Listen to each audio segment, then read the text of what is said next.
half in the bag. Why do they keep making movies?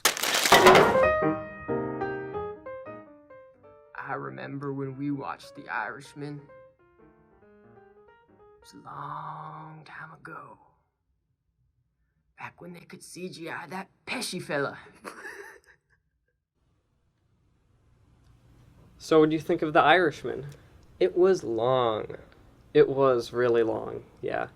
This didn't need to be that long. That's my main issue with it. Overall, is that 3.5 hour runtime wasn't needed at all. You could have shaved 40 minutes off it, I think. And you could have, but I still enjoyed it as 3 hours.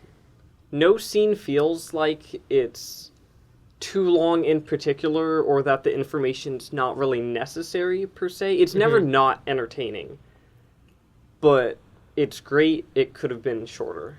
It could have. I think it was still good how it was, but I do agree it could have been shorter. Yeah.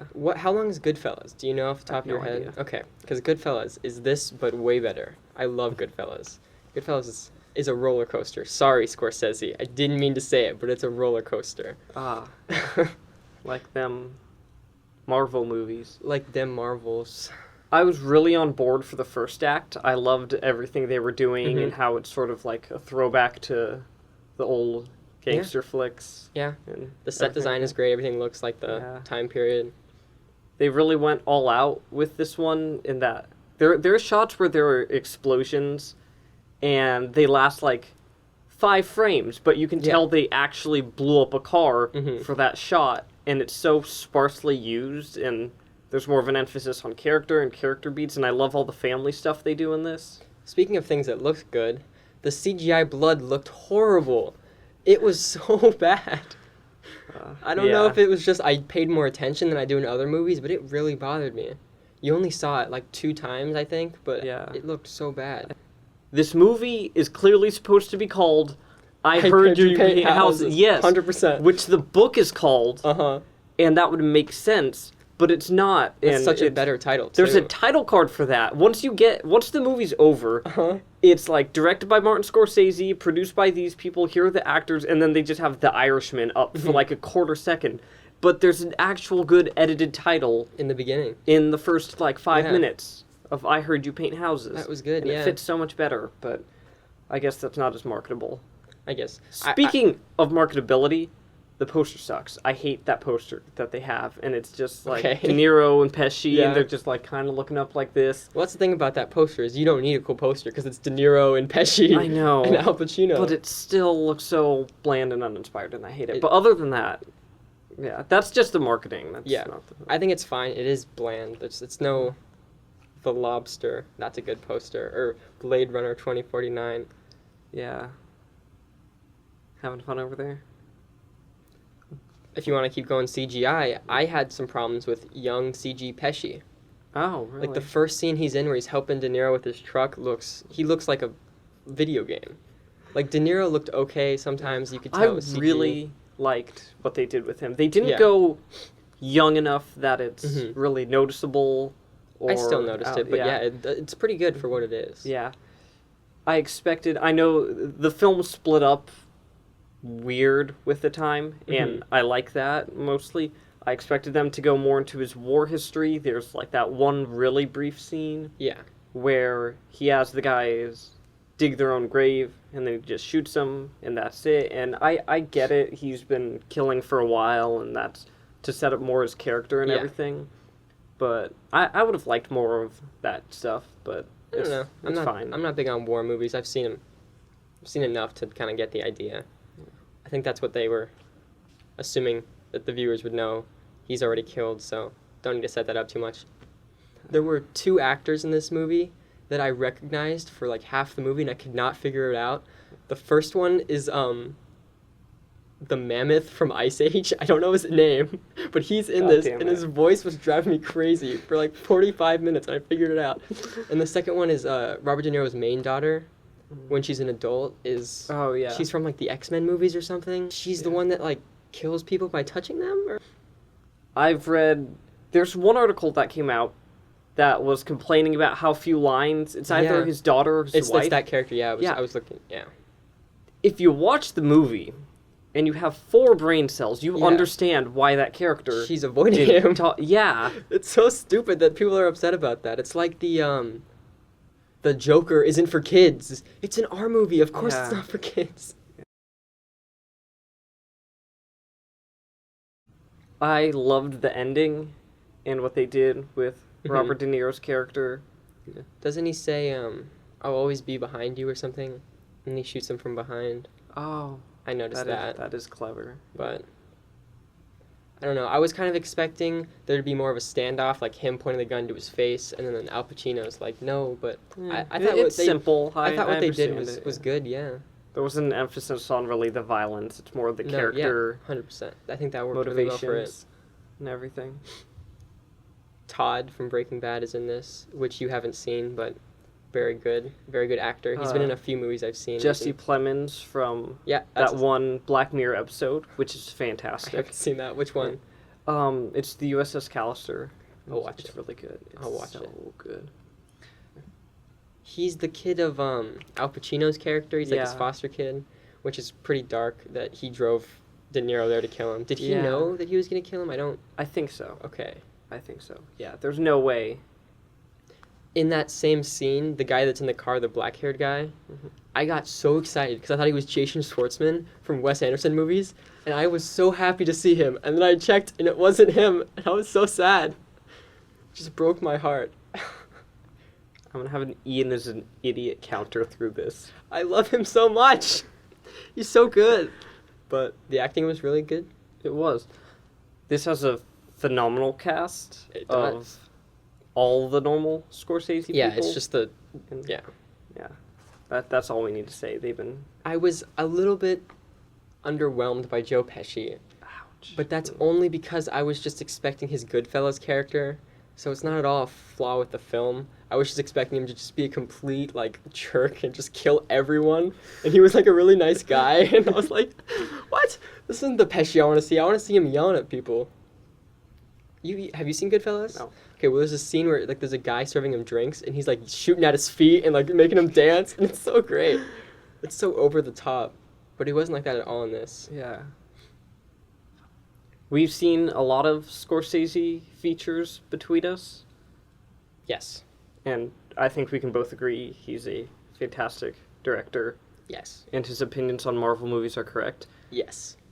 Yeah, right before this, I watched Raging Bull, Okay, I need to see that one. the way Martin Scorsese intended it, Uh-huh. which was on a horrible, horrible Promethean board that has zero contrast, with like 3 kids in front of me, so I can't see any of it. Over the course of half an hour one day, an hour the next day, a 9-day break, and then like the last 20 minutes Yikes.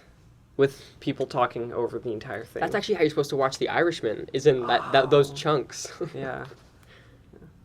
That is interesting, though. I've seen people online that have figured out a way to break the movie into parts, so Mhm. it's more of a mini-series for people that can't That's watch it interesting, in yeah. that entire chunk. I watched an hour, and then I had to go somewhere, and then I came back and watched the rest. Oh, so your opinion doesn't count. No, it doesn't. Oh. It's mute. It's moot. What's the word? Yeah. I also want to talk about, I'm very happy Netflix took this. Mm-hmm. Everyone is...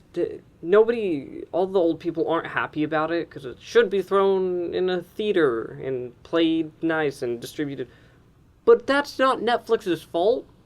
Paramount and other studios passed on the movie, Mm-hmm. and Netflix came in and said, hey, I'll buy it, and that's good. I thought it was cool how they put it in some theaters. Did Yeah. they do that with The Ballad of Buster Scruggs? Because I know that was straight to Netflix, but did that go to theaters too? I think it was in a few, so it'd be eligible for awards. But this was also just commercially. Mm-hmm. And Netflix recently bought the Paris Theater. I think Okay. that's what it's called. It's an actual theater in New York that was going out of business, and it was super famous, Yeah. but nobody was going to it. And then Netflix bought it, and it's exclusively for Netflix films now. Interesting. And it's playing Marriage Story, I'm very happy Netflix is making these movies. They're taking chances and risks. They have a great lineup now of Marriage Story and The Irishman. And I'm very excited for Marriage Story, and I'm going to watch it tonight, and this was great.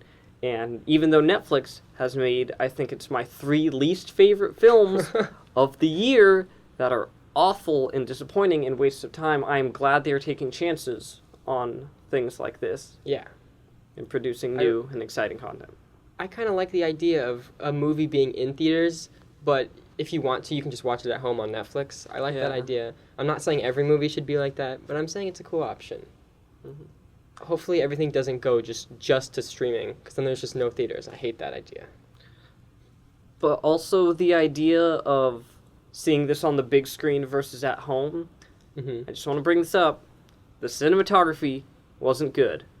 It wasn't great, but I had a lot of problems with it, and it looked kind of ugly the entire movie. The cinematography was fine. I had some problem with the lighting looking a little flat in some scenes. Yeah. It just didn't have that again, I'm comparing it to Goodfellas, which probably isn't fair, but that movie's just so good.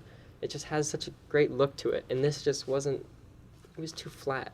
Yeah, you can tell there are certain lighting constraints because they have to have their faces mostly evenly lit for the CG, and that's just a constraint they have to work with, but it's kind of noticeable. There was one scene, or a couple of scenes probably, but I only noticed this one, where De Niro was lit, probably Rembrandt, and he had some shadows, and that looked really good with the CG. But, I don't know, because they could pull the Zack Snyder and have the CG in the dark, so you can't notice it. Really, so when he's in the it's not a hospital, what is it? It's a house for the elderly. Yeah, something like that. Is that, it's CGing him old, right?